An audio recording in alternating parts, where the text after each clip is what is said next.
Friends, अगर आप भी एक साइबर कैफ़े खोलना चाहते हैं या खोलने की सोच रहे हैं तो ये वीडियो आपके लिए है, क्योंकि इस वीडियो देखने के बाद साइबर कैफ़े से रिलेटेड जो भी आपका कन्फ्यूजन है सारा दूर हो जाएगा। इस वीडियो में आपको पूरा डिटेल में इन्फॉर्मेशन दिया गया है कि इसमें आपको कौन कौन सा डिवाइस लगेगा, कितना खर्चा लगेगा, आपका लोकेशन क्या होना चाहिए। इन सारे टॉपिक पर हम बात करेंगे और सभी को हम बारी बारी से समझेंगे। ठीक है, सबसे पहले हम बात करते हैं कि इसमें खर्च की। तो हमारे हिसाब से, मैं भी एक साइबर कैफ़े ही चलाता हूँ, तो हमारे हिसाब से मोटा मोटी आपको 1 लाख तक रुपया लग सकता है साइबर कैफ़े खोलने के लिए, उसकी सारी सामग्री को जुटाने के लिए। क्योंकि अगर आपके पास एक अच्छा कंप्यूटर नहीं रहेगा, एक अच्छा आपके पास प्रिंटर नहीं रहेगा, पावर बैकअप नहीं रहेगा, बायोमेट्रिक डिवाइस नहीं रहेगा, तो अपने सेंटर को अच्छी ढंग से नहीं चला पाएंगे और अच्छा इनकम भी नहीं कर सकते हैं। उसके लिए एक अच्छा बैनर भी बनवाना होता है, क्योंकि आज के ज़माना में जो दिखता है वही बिकता है। इसलिए 1 लाख रुपया, मिनिमम 1 लाख रुपया, अधिक से अधिक आप कितना फंसा सकते हैं। लेकिन अगर आप नए हैं, सोच रहे हैं साइबर कैफ़े खोलने के लिए, तो आप प्रयास करें जितना कम में हो सके। देखिए, कोई भी अपना स्टार्टअप छोटा अमाउंट से ही शुरू कीजिए, क्योंकि ऐसा ना हो कि एक बार जानकारी के अभाव में अपना अधिक इन्वेस्ट कर देंगे और समय पता नहीं क्या होगा, आपका बिजनेस चलेगा या नहीं चलेगा। ठीक है, तो साइबर कैफ़े अगर आप खोलना चाहते हैं तो जितना हो सके आप चाहे तो सेकेंड हैंड भी सामग्री लेकर के, जो भी हार्डवेयर की जो सामग्री होता है लेकर के आप साइबर कैफ़े खोल सकते हैं। इसमें मैं ये नहीं कह रहा हूँ कि आप नया ही कोई डिवाइस खरीदिए। आप सेकेंड हैंड भी, अगर चलने की कंडीशन में है तो आप सेकेंड हैंड भी अपना जो भी सामग्री है हार्डवेयर का वो खरीद सकते हैं। ठीक है, और मतलब यही बोले हैं कि इस सारे सामग्री को खरीदना होगा। अगर नया खरीदते हैं तो मोटा मोटी हमारे हिसाब से 1 लाख रुपया आपको लग जाएगा। ठीक है, लेकिन बता देते हैं आपके पास कौन कौन सा डिवाइस होना चाहिए। एक बार फिर से जान लीजिए, आपके पास एक लैपटॉप या पीसी होना चाहिए। ठीक है, उसके बाद आपके पास कम से कम 2.5 घंटा का पावर बैकअप होना चाहिए, क्योंकि बाई चांस मान लीजिए कभी अगर लाइन काट जाता है तो कोई आपको काम करने में कोई असुविधा ना हो।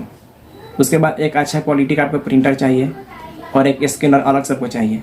ऐसे तो सब किसी को पता होगा कि स्कैनर प्रिंटर में भी होता है, लेकिन अगर एक स्कैनर आप अलग से ले लेते हैं सिर्फ स्कैनिंग करने के लिए डॉक्यूमेंट को, तो बहुत बेहतर रहता है। ठीक है ना, कभी कभी प्रिंटर जब आपका जवाब दे देगा तो आपका जो काम है सही ढंग से नहीं होगा। तो प्रयास कीजिए कि आप प्रिंटर के अलावे एक अपना अलग से कोई स्कैनर भी खरीद लेंगे। उसके बाद एक आपको वेब कैम चाहिए। अगर आपके पास लैपटॉप है तो खैर वेब कैम की आवश्यकता नहीं होती है, क्योंकि लैपटॉप में वेब कैम उसमें लगा रहता है। ठीक है, और अगर आपके पास पीसी है तो उसमें आपको तो वेब कैम चाहिए, उसमें आपको अलग से वेब कैम खरीदना होगा। और मैंने बता दिया 2.5 घंटे का आपको पावर बैकअप चाहिए। उसके बाद आपको एक बायोमेट्रिक डिवाइस चाहिए फिंगर को स्कैन करने के लिए, क्योंकि बहुत अच्छे सर्विस है, सरकार की स्कीमें हैं या और सारे सर्विसेज हैं, जैसे बैंकिंग की सर्विस हो गया। जैसे अगर मान लीजिए अगर आप साइबर कैफ़े खोलेंगे तो आपको बैंकिंग की सर्विस तो देंगे ही, लोगों को पैसा निकासी करने के लिए APS का सर्विस तो देंगे ही, तो उस समय आपको बायोमेट्रिक चाहिए। क्योंकि उसमें में ही नहीं बल्कि बहुत सारे सर्विस, और मान लीजिए आपको किसान पंजीकरण निकालना हो तो उसमें आपको बायोमेट्रिक चाहिए। तो बहुत इतने सारे सर्विस हैं जिसमें आपको बायोमेट्रिक की आवश्यकता होती है। तो आपको एक अच्छा कोई भी मॉर्फो या मात्रा का बायोमेट्रिक डिवाइस चाहिए तो चाहिए। प्रिंटर की बात मैंने कर ही दिया, लैपटॉप या पीसी की बात कर ही दिया। अब बात करते हैं कि हाँ, एक और चीज़ छूट रहा है, काउंटर। एक काउंटर भी आपको अच्छा होना चाहिए, एक अच्छा क्वालिटी का आप काउंटर भी बनवा लीजिएगा।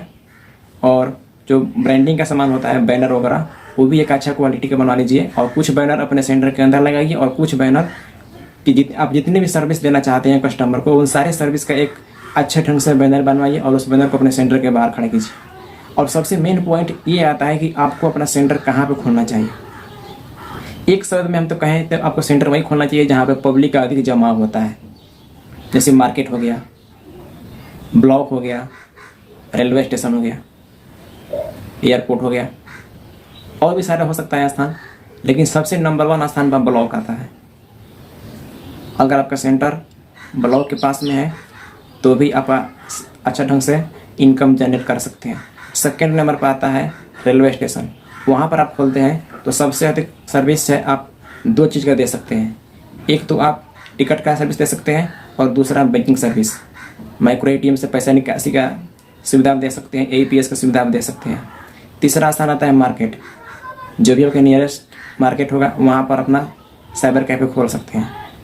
वहाँ पर भी आप ये सारे सुविधा दे सकते हैं, क्योंकि जो टिकट की जो सर्विस है ये आपके मार्केट से ज़्यादा आपको अपने रेलवे स्टेशन के पास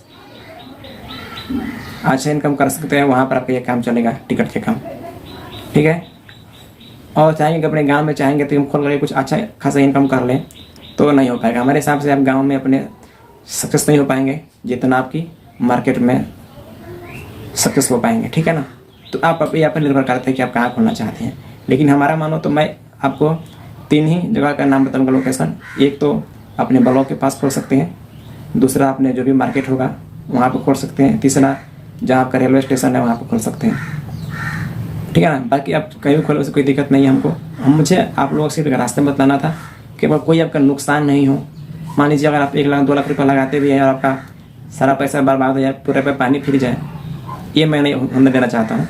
इसलिए आप सोच समझ कर अपना लोकेशन चूज कीजिए। सबसे अच्छा रहेगा अपना मार्केट। अगर मान लीजिए अगर नियरेस्ट कोई नियरेस्ट रेलवे स्टेशन नहीं है तो आप अपना मार्केट पकड़ सकते हैं, जहाँ चौक चौराहा, जहाँ पर अच्छा लोगों का जमा होता हो, अपने ब्लॉक के पास खोल सकते हैं। गांव में भूलकर भी मत खोलिए, क्योंकि आपके गांव में खोलते हैं तो सिर्फ आप अपने गांव के ही लोगों को सर्विस दे पाएंगे। लेकिन अगर आप शहर बाजार में खोलते हैं, मार्केट में ब्लॉक के पास खोलते हैं, तो वहाँ पर लोगों का जमाव होता है। वहाँ पर हर एक गाँव के जगह जगह से लोग आते हैं और उनको आप सर्विस दे सकते हैं और अच्छा खासा इनकम कमा सकते हैं। तो उम्मीद है कि आप सभी को सारा जो भी डाउट था क्लियर हो गया होगा। आपके मन में कोई भी कन्फ्यूजन हो तो कमेंट करके बताइएगा। मैं उस पर भी एक वीडियो बनाऊंगा और आपको पूरा सही ढंग से समझाने का प्रयास करूंगा। तो उम्मीद है कि आप लोगों को मेरा जो ये वीडियो है काफ़ी पसंद आया होगा। तो कृपया हमारे इस वीडियो को और लोगों के पास शेयर कीजिए ताकि उनको भी इन सारी चीज़ों के बारे में जानकारी मिल सके। हमें उम्मीद है कि आप सभी हमारे वीडियो को शेयर करेंगे और लाइक करेंगे, और हो सके तो मेरे चैनल को सब्सक्राइब भी कर लीजिएगा, ताकि ऐसा करने से क्या होगा, सब्सक्राइब करने से हमारी जो नए वीडियो हैं आप लोगों के पास सबसे पहले पहुंचेगा और उनको आप लोगों को उसकी सही जानकारी मिल पाएगी। मिलते हैं नेक्स्ट वीडियो में।